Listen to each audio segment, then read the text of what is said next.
बच्चों आइए आज मैं आपको कुछ प्रश्नों का अभ्यास कराने जा रहा हूँ सोशल स्टडीज़ का, सामाजिक विज्ञान का, सोशल साइंस का, जो आपके NTSC national talent search examination तथा NMMS national means cum merit scholarship यानी कि राष्ट्रीय आईएएम योग्यता आधारित छात्रवृत्ति परीक्षा के लिए काफ़ी इंपॉर्टेंट क्वेश्चंस हैं। और इससे रिलेटेड मैं और भी क्वेश्चंस बताऊंगा, अभी आपको आइडिया लग जाएगा पहले क्वेश्चन से ही कि जैसे ये प्रश्न आपको दिख रहा है तो इससे और रिलेटेड क्या क्वेश्चंस आ सकते हैं, साथ में ये भी मैं बताते जाऊंगा। और आप ये अच्छे से जानते हैं कि जो प्रश्न आते हैं कई बार रिपीट होते हैं, यही प्रश्न सेम टू सेम, और या तो इसको बदल के दूसरे रूप में दे दिया जाता है।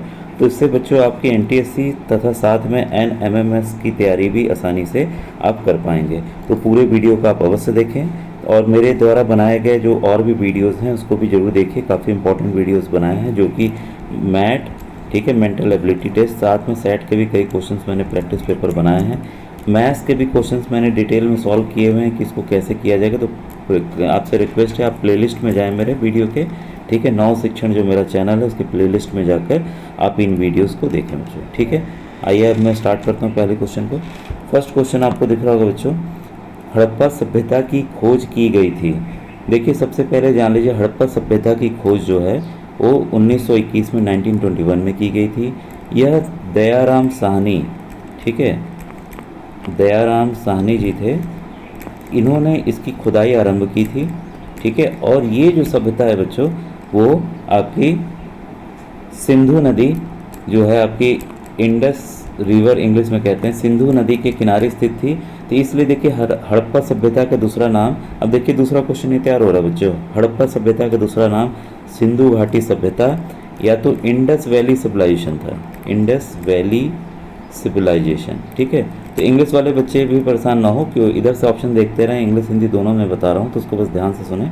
तो इसका दूसरा नाम इंडस वैली सिविलाइजेशन और हिंदी में सिंधु घाटी सभ्यता भी है, ठीक है। अब ये जो है आपकी हड़प्पा सभ्यता है बच्चों, काफ़ी पुरानी सभ्यता है। ये 3300 बिफोर क्राइस्ट बीसी से लेकर 1700 बीसी तक था, ठीक है। तो ये आप ध्यान रखें, काफ़ी पुरानी सभ्यता थी ये, ठीक है, जिसकी खोज दयाराम साहनी ने 1921 में की थी, ठीक है। तो आपका आंसर ये हो गया बच्चों, इसका आंसर नंबर 2, ठीक है। अब आइए क्वेश्चन नंबर सेकंड देखें। प्रथम साहित्यिक स्रोत है, जो फर्स्ट लिटरेरी सोर्स है वो कौन सा है? तो पहला जो साहित्यिक स्रोत है वो है ऋग्वेद बच्चों, ठीक है। इसके बाद ही और वेद आते हैं। क्वेश्चन नंबर 143 बच्चों आपके सामने, मेगस्थनीज भारत आया था, ठीक है। तो मेगस्थनीज बच्चों आया था चंद्रगुप्त मौर्य के शासनकाल में, ठीक है। तो 143 का आंसर है 3। 144, सिकंदर के आक्रमण के समय उत्तर भारत पर किस राजवंश का शासन था? ठीक है, तो इस समय जब सिकंदर ने आक्रमण किया था उस समय नंद वंश का शासन था। क्वेश्चन नंबर 145, शेर शाह के बचपन का नाम था, तो शेर शाह सूरी जो था उसके बचपन का नाम बच्चों फरीद था, ठीक है।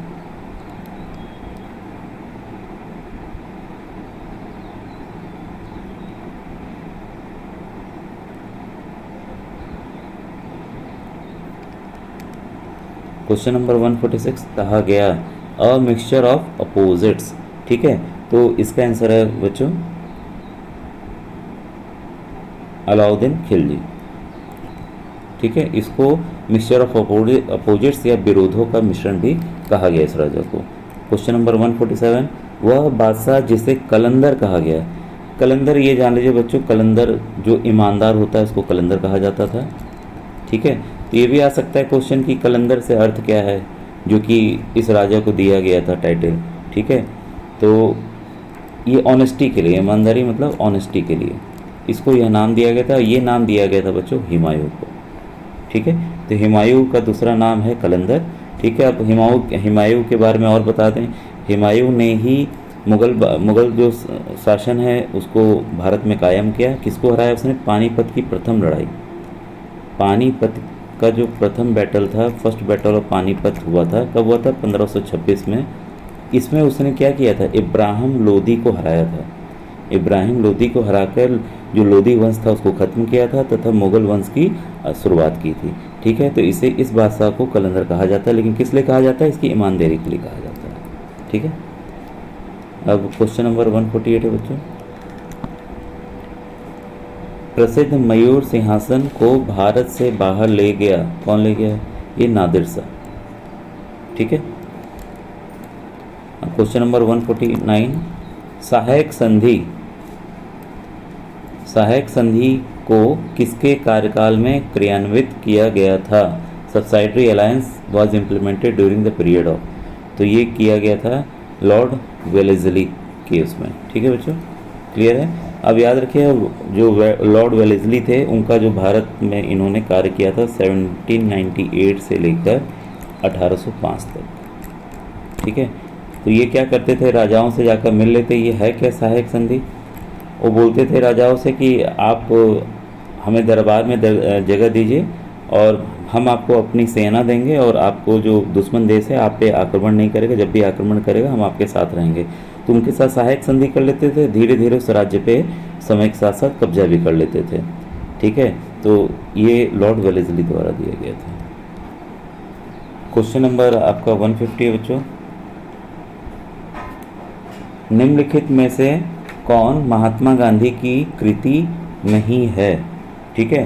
तो इसमें बच्चों अगर आप ध्यान से देखेंगे तो महात्मा गांधी ने इसको लिखा, माई एक्सपेरिमेंट विद ट्रुथ लिखा है, हरिजन लिखा है, हिंद स्वराज लिखा है, लेकिन दास कैपिटल नहीं लिखा है। तो इसलिए इसका उत्तर क्या होगा? Answer number 3। ये भी बच्चों याद रखिएगा, इससे कई क्वेश्चंस बन सकते हैं, आपको तीनों किताब याद रखना बहुत ज़रूरी है। कई बार ऐसे भी क्वेश्चंस आए हैं 3 किताब अलग अलग थी, उसमें से एक दे देंगे हरिजन, ये किताब कौन सी किताब लिखी गई, तो आप अगर तीनों याद रखते हैं तो कम से कम आप उसको टिक करके सही कर देंगे, ठीक है। क्वेश्चन नंबर 151, गदर पार्टी के संस्थापक का नाम बताइए। देखिए पिछले वीडियो में मैंने नाम बताया था कि ये देखिए बच्चों लाला हरदयाल का नाम याद रखिएगा, काफ़ी इम्पोर्टेंट है, ठीक है। तो इन्होंने गदर पार्टी की स्थापना कहाँ की थी? अमेरिका में की थी, यूनाइटेड स्टेट्स ऑफ अमेरिका, ठीक है। तो इसका आंसर है लाला Hardayal.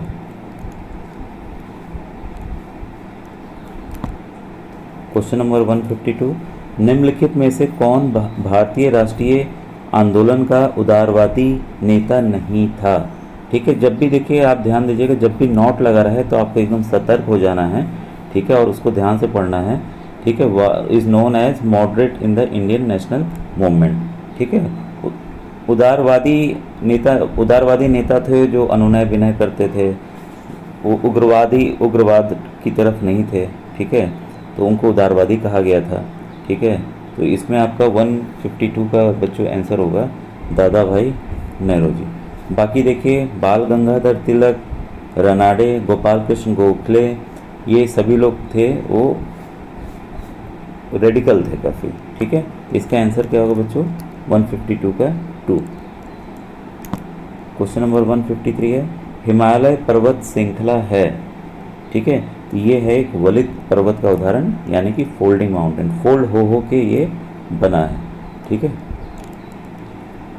Question number 154, Ganga Brahmaputra delta one है। भाई गंगा जो ब्रह्मपुत्र डेल्टा है जो आपके पश्चिम बंगाल में है वो उसको सुंदरवन डेल्टा कहते हैं, आपको पता है ये वाला। क्वेश्चन नंबर 155, उत्तर प्रदेश में कितने ज़िले हैं? देखिए ये काफ़ी बार आया हुआ है, ठीक है। तो उत्तर प्रदेश में कुल जो हैं 75 ज़िले हैं, 75 डिस्ट्रिक्ट्स हैं। क्वेश्चन नंबर 156, सहारा मरुस्थल स्थित है। अब सहारा जो आपको पता है भारत देश में कौन सा है, ये कई बार ये भी आया है, भारत देश में हमारा थार रेगिस्तान है, तो लेकिन ये सहारा वाला कहाँ है? सहारा वाला बच्चों है आपका अफ्रीका में, ठीक है। अफ्रीका महाद्वीप या कॉन्टिनेंट में ये सहारा मरुस्थल है और काफ़ी देशों में फैला हुआ है।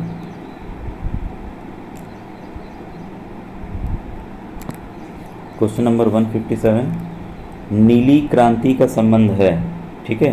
तो जो नीली क्रांति का संबंध बच्चों है मत्स्य उत्पादन से, फिश प्रोडक्शन से, ठीक है। आपका ग्रीन रेवोल्यूशन से देखिए खाद्य उत्पादन है, फूड ग्रेन का प्रोडक्शन है। वाइट रेवोल्यूशन से, सफ़ेद क्रांति से दूध का है, ठीक है। और पीली क्रांति या येलो रेवोल्यूशन से आपका ऑयल सीड का है। तो ये क्वेश्चन बार बार बदल के भी आए हुए हैं, तो इन सब चीज़ों का आप नोट कर लेंगे वीडियो पॉज करके। और क्वेश्चन नंबर देखिए 158 है, तेल एवं प्राकृतिक गैस आयोग, oil and natural gas commission ONGC, ठीक है, oil and natural gas commission, इसकी स्थापना कब हुई थी? तो इसकी स्थापना बच्चों 1956 में हुई थी। क्वेश्चन 159, दक्षिणी अमेरिका में मध्य अक्षांश घास के मैदान का नाम है, तो इसका नाम बच्चों पंपास है। जो वहाँ घास उगती है, जानवरों को खिलाया जाता है, उससे काफ़ी दूध का प्रोडक्शन होता है, तो इसको पंपास कहा जाता है। देखिए ये आ गया, अभी मैं थार का नाम ले ही रहा था पिछले 2 क्वेश्चन पहले। थार का मरुस्थल कहाँ स्थित है? तो देखिए ये हमारे भारत में कहाँ पे है? राजस्थान की तरफ है। ठीक है, हमारे ये पश्चिम वाला इलाका जो है भारत का, उस तरफ ये थार रेगिस्तान स्थित है। क्वेश्चन 161 है बच्चों, गोविंद सागर जलाशय कहाँ स्थित है? तो ये बच्चों है आपका हिमाचल प्रदेश में। ठीक है, क्वेश्चन 162, विश्व पर्यटन दिवस कब मनाया जाता है? ठीक है, तो ये इसका आंसर है बच्चों, विश्व पर्यटन दिवस जो है वो 27 सितंबर को मनाया जाता है। क्वेश्चन 163, जनगणना 2011 के अनुसार उत्तर प्रदेश की जनसंख्या है, तो ये एज पर सेंसस जो 2011 वाला है, तो उस समय उत्तर प्रदेश की जनसंख्या जो है 19.98 करोड़ मानी गई थी। उसको आकलन किया गया था कि इतनी जनसंख्या है। क्वेश्चन नंबर 164 है बच्चों, अंतर्राष्ट्रीय मुद्रा कोष IMF की स्थापना किस समिति के सिफारिशों के आधार पर की गई थी? तो ये है आपका ब्रेटन वुड्स समिति, इसकी सिफारिश पर इसकी IMF इंटरनेशनल मॉनेटरी फंड इसका फुल फॉर्म है बच्चों, इसकी स्थापना की गई थी। क्वेश्चन नंबर 165, भारत अपनी मुद्रा को सर्वप्रथम कब अवमूल्यित किया था? ठीक है, in which year India devalued its currency for the first time? ठीक है, तो इसका जो आंसर है बच्चों आपका है 1949 को। ठीक है, सबसे पहला देखिए, याद रखिएगा, मैं पूरा डिटेल लिख लेता हूँ, आप इसको तैयार भी कर लीजिए। सबसे पहली बार किया गया था 1949 को, दूसरी बार किया गया था आपका 1966 को, ठीक है, और तीसरी बार किया गया था 1991 को। तो बदल के आ सकता है कि दूसरी बार कब किया गया था, तीसरी बार कब किया गया था, लेकिन आप ऐसा भी आ सकता है सवाल कि कुल कितनी बार किया गया था, तो कुल 3 बार किया गया था बच्चों। तो इससे देखिए कई क्वेश्चंस आपके तैयार हो गए। अब देखिए क्वेश्चन नंबर 166 है, भारत में सबसे कम जनसंख्या वाला राज्य है। ठीक है, भारत में सबसे कम जनसंख्या वाला राज्य बच्चों सिक्किम है। विश्व बैंक का मुख्यालय कहाँ स्थित है? तो विश्व बैंक का मुख्यालय वाशिंगटन में स्थित है।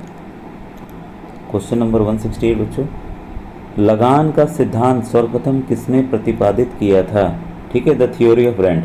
तो थ्योरी ऑफ रेंट आपको दिया था रिकार्डो ने। ठीक है, रिकार्डो ने दिया था। इसके बाद क्वेश्चन नंबर 169 है, विश्व की सबसे बड़ी नहर कौन सी है? तो विश्व की सबसे बड़ी नहर जो है वो राम गंगा नहर है। ठीक है, क्वेश्चन नंबर 170, चिपको आंदोलन मूल रूप से किसके विरुद्ध था? ठीक है, तो ये सबको पता है, चिपको आंदोलन ये जो था ये वन विनाश डिफॉरेस्टेशन के विरुद्ध था बच्चों। ठीक है, क्वेश्चन नंबर 171, भारत में राष्ट्रपति शासन का अर्थ है कि राज्य शासित होता है। ठीक है, तो राज्य शासित होता है राज्य के राज्यपाल द्वारा। ऐसे कौन है? जब वहाँ के चीफ मिनिस्टर हैं वो करते हैं। अगर आपका ये इमरजेंसी रूल लग गया, राष्ट्रपति शासन लग गया, तो वहाँ शासन होगा गवर्नर ऑफ स्टेट के जरिए, राज्य के राज्यपाल के जरिए होगा। और ये होता है कि ये भी इम्पोर्टेंट बच्चों, ये क्वेश्चन आता है, ये भारतीय संविधान के किस अनुच्छेद के तहत राष्ट्रपति शासन राज्यों में लगाया जाता है? तो 356 के तहत लगाया जाता है। आप इसको भी याद कर लेंगे। अभी आप देखेंगे क्वेश्चंस आते हैं इस तरह के, बार बार आते हैं। क्वेश्चन नंबर 172, किस वर्ष सूचना का अधिकार अधिनियम पारित हुआ था? ठीक है, तो सूचना का अधिकार अधिनियम 2005 में लागू ये पारित हुआ था बच्चों। ठीक है, was pass. Question number 173, Bharat के संविधान में प्रारंभिक रूप में प्रस्ताव में सम्मिलित नहीं किया गया था। ठीक है, तो ये आपको पूरे संविधान के वर्ड्स याद करने पड़ेंगे। इसमें समाजवादी शब्द को बाद में ऐड किया गया था। क्वेश्चन नंबर 174 है बच्चों, अनुच्छेद 370 संबंधित था ये संबंधित था हमारे जम्मू कश्मीर राज्य से। अब इसको केंद्र शासित प्रदेश बना दिया गया है, जम्मू को अलग और कश्मीर को अलग। ठीक है, तो इसको आप ध्यान रखेंगे कि ये 370 अनुच्छेद अब हटा दिए गए हैं। अब क्वेश्चन नंबर 175, भारतीय संविधान सभा की पहली बैठक की अध्यक्षता किसने की थी? पहली बैठक की अध्यक्षता बच्चों बार बार क्वेश्चन आया हुआ है, सच्चिदानंद सिन्हा ने की थी। बाद में डॉक्टर राजेंद्र प्रसाद को इसका परमानेंट अध्यक्ष बना दिया गया था, ये लेकिन बाद में बनाया गया था। ठीक है, तो इससे भी आपके देखिए 2 क्वेश्चन तैयार हो जा रहे हैं। क्वेश्चन 176, संघ लोक सेवा आयोग के अध्यक्ष की नियुक्ति कौन करता है? देखिए काफ़ी बार आया हुआ है। ठीक है, तो संघ लोक सेवा आयोग के अध्यक्ष की नियुक्ति हमारे प्रेसिडेंट यानी कि राष्ट्रपति करते हैं। क्वेश्चन 177, निम्नलिखित में से किसकी नियुक्ति भारत के राष्ट्रपति द्वारा नहीं की जाती है? ठीक है, ये आपके जो लोकसभा अध्यक्ष होते हैं उसकी नियुक्ति राष्ट्रपति द्वारा नहीं की जाती, बाकी सभी की जाती है। बच्चों इसको भी याद कर लेंगे, भारत के मुख्य न्यायाधीश की, प्रधानमंत्री की, चीफ ऑफ आर्मी की, और यहाँ पे अभी हमने जस्ट पढ़ा लोक सेवा आयोग के अध्यक्ष की भी नियुक्ति कौन करता है? हमारे राष्ट्रपति करते हैं। तो इसको आप याद कर लेंगे।